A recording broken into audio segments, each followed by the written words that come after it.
In philosophy classes, we used to talk about the ring of Gyges. This is a magical ring that could turn the wearer invisible. Plato talks about it in the Republic, and he wonders if somebody could still be moral if they had access to a ring that could completely hide their identity. The magical ring in this movie allows the wearer to touch a person using a kind of voodoo doll. Do you think the owner of the ring in this movie will be able to remain moral with that kind of power? Nope.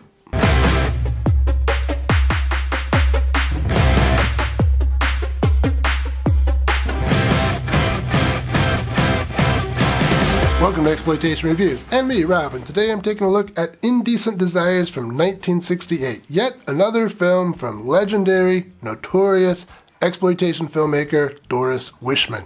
She made dozens of sexploitation films in the 60s and 70s, and they range from horrid to abysmal. But some of them, like Bad Girls Go to Hell, are delightfully weird, and others, like The Immoral Three, are notable for featuring numerous smoking hot women getting naked for the camera. This movie is both delightfully weird and notable for its nakedness, so let's check it out. After some credits over still images way too spicy for YouTube, we open on a man digging in the trash. He finds a ring, which he pockets, and before leaving, a doll catches his eye. Can't blame him, gotta love those trashy gals. He returns to his rather Spartan apartment and places the doll atop a box covered in a sheet. In the bachelor world, this passes for an end table.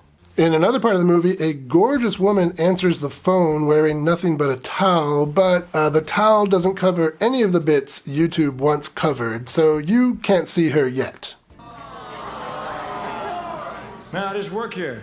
But of course, we don't have to stay here. You can now support the channel on Patreon and get access to spicy versions of my reviews. Link is in the description. Back with a man, he goes outside and runs across that gorgeous woman you didn't see earlier, and he imagines that she is his new doll.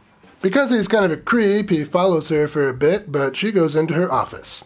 And now that our main gal has her clothes on, I can show her to you. That is the lovely Sharon Kent, here playing Anne. The brunette she's talking to is Jackie Richards, and if she looks familiar, that might be because she was on the channel a few weeks ago in She Came on the Bus. The girls talk about Jackie's new boy toy. He's continental, European, which they mean to be sophisticated. But really, compared to most Americans, that's accurate.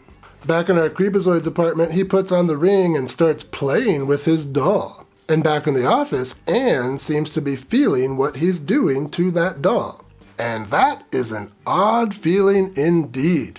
After work, the creepy guy is waiting to follow the ladies some more. Anne goes home, and then so does our creep. While Anne is in the kitchen, she once again feels those doll touches. This upsets her, understandably, and she sends her boyfriend away. She thinks that she's going crazy, understandably. She does not like that voodoo that he do. The next day, the creep follows Anne around again. And this time he imagines that he's her boyfriend. Oh, wait, look at that chair they're sitting in. I think Saturday Night Live was inspired by that for their love toilet sketch. So why not share the most intimate moment of them all with the love toilet? Anyway, the fantasy the creep is having goes on for a fair bit, and you can't see hardly any of it. I will say that Anne looks amazing both in and out of her black bra. She gives me a very strange, very new elation. Back in reality, the creep goes home, frustrated. But maybe I shouldn't call him a creep. The movie is a pretty good representation of how frustrating it can be to be lonely and shy and horny. That's a bad combination, I imagine. Back at Anne's place, she puts on some lingerie and does some reading, which is how we know this is a movie. Because it's lingerie and not pajamas, and she's not wearing my sweatshirt. Give it back. It's too big for you anyway, and I'm cold.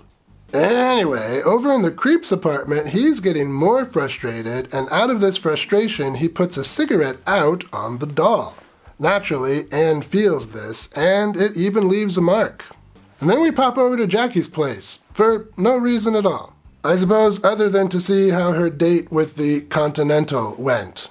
And it's coming to a nice end, despite the fact her phone keeps ringing. Anne is trying to get in touch. Jackie, of course, has her own touches to worry about.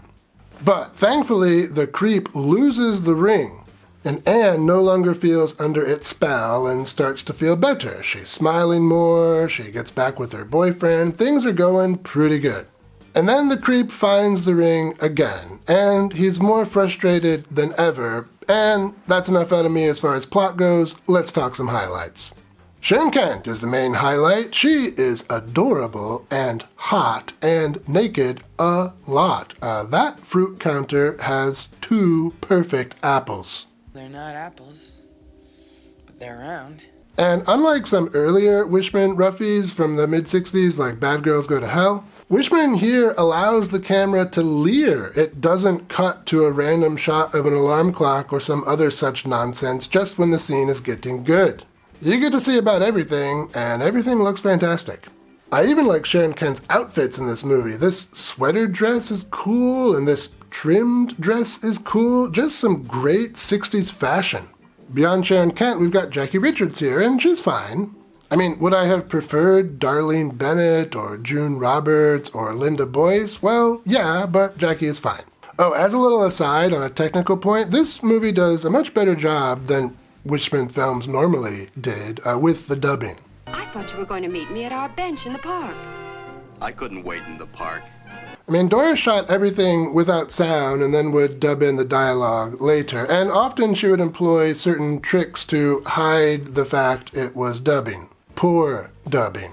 A character would start to speak and then she would immediately cut away to the person listening, so we didn't notice that the speaker's lips didn't quite match the dialogue. Stuff like that.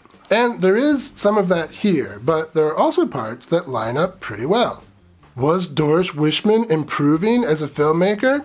Yeah, kind of looks that way.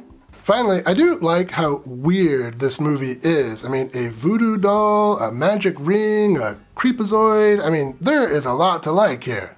But despite the lovely ladies and the totally weird story, the movie is not perfect. Like a creep checking out how smooth his doll is, this film has some shortcomings.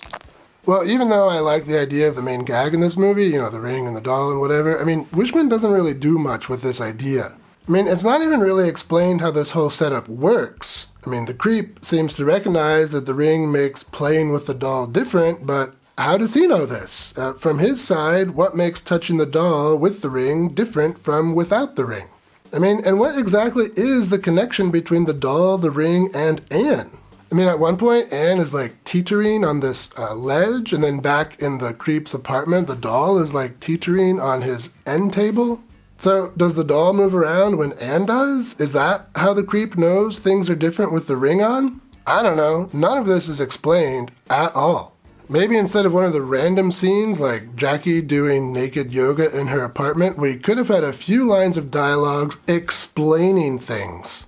Why couldn't the guy talk to himself a little bit to explain to the audience what was happening? That would have been nice.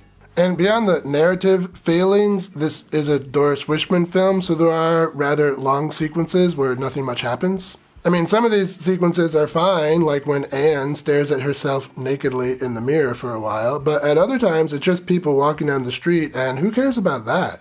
I don't know, but maybe I shouldn't complain too much, because when there is dialogue, it's not great.